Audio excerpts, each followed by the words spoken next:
dear storytellers, welcome back to my channel and welcome to the second to last day of Bookoween. That is right, today is October 30th. We have today and tomorrow, and then Bookoween is over. So without any further ado, I thought I'd get into today's video, which is going to be the book buying habits tag.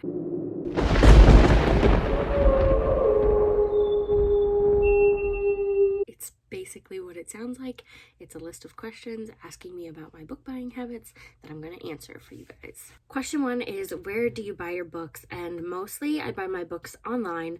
I will admit I still buy them from Amazon, especially if I want to read it right away, or I'll do Audible to listen to the audiobook. I occasionally buy from Barnes & Noble or Waterstones if I want a specific edition. Sometimes I splurge and let myself have the fancier Waterstones edition. Or I'll use used book sites.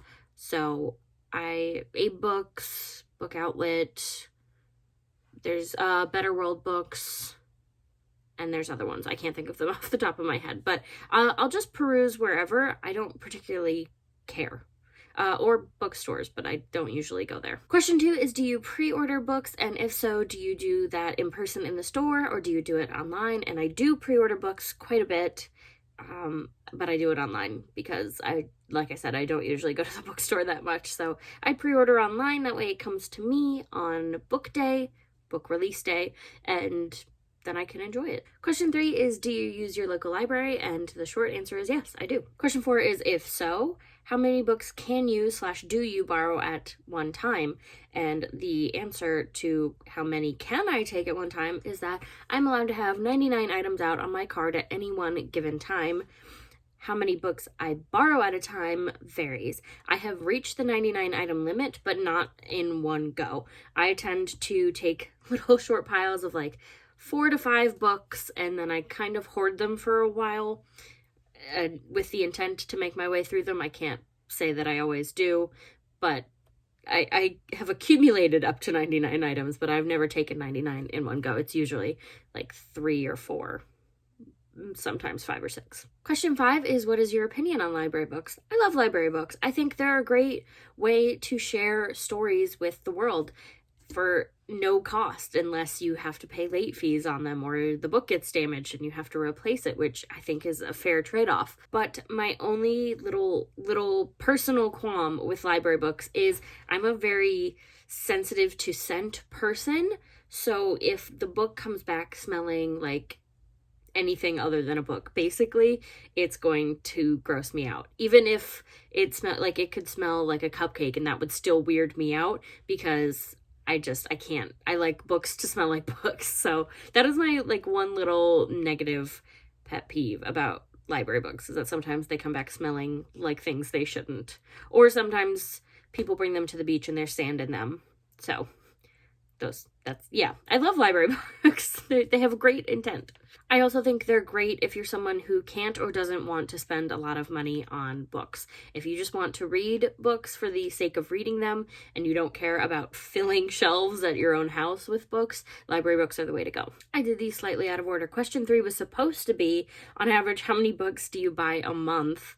And for that, it varies. I tend not to buy more than a couple, but it depends. If I have a little extra money, I sometimes go on a used book site, and that's why I like to use used book sites, because you can kind of get more for the same amount of money than you can at a bookstore. So it varies, but no more than a couple usually. Now that we're back on track, question 7 is, how do you feel about charity shops, secondhand books? I think I've kind of already answered this. I'm a fan of charity shops and secondhand books. I think if you can buy books and have the money go to a good cause, fantastic. If you just don't have the money to spend on new books at a bookstore and you want to get books that you know you're likely to find at a secondhand store, right on, because why spend all that extra money when a copy exists out there that you can enjoy for less? But also, I like to support my local library through secondhand book purchases. They have a Friends of the Library used book sale a couple times a year, and I love to go to that because I can find sometimes I can find like really new books that just happen to have sneaked their way in that people haven't seen yet, and that's always a fun find. Question 8 is, do you keep your read and TBR pile together or on the same shelf or not? And I think from the stacks of books you can see there and there and there, the answer is no. I don't separate them. I keep them together pretty much just in stacks. I do have a TBR pile on my nightstand that is kind of just a second extra shelf. Usually the ones at the top of the pile are the ones that I'm like currently trying to read, and then lower down are ones that I meant to read a while ago and didn't. So I kind of just keep everything together. Usually when I do finish a book and it had been living on my nightstand, I bring it back in here, and that's the closest I get to keeping them sorted. Question 9 is, do you plan to read all the books you own?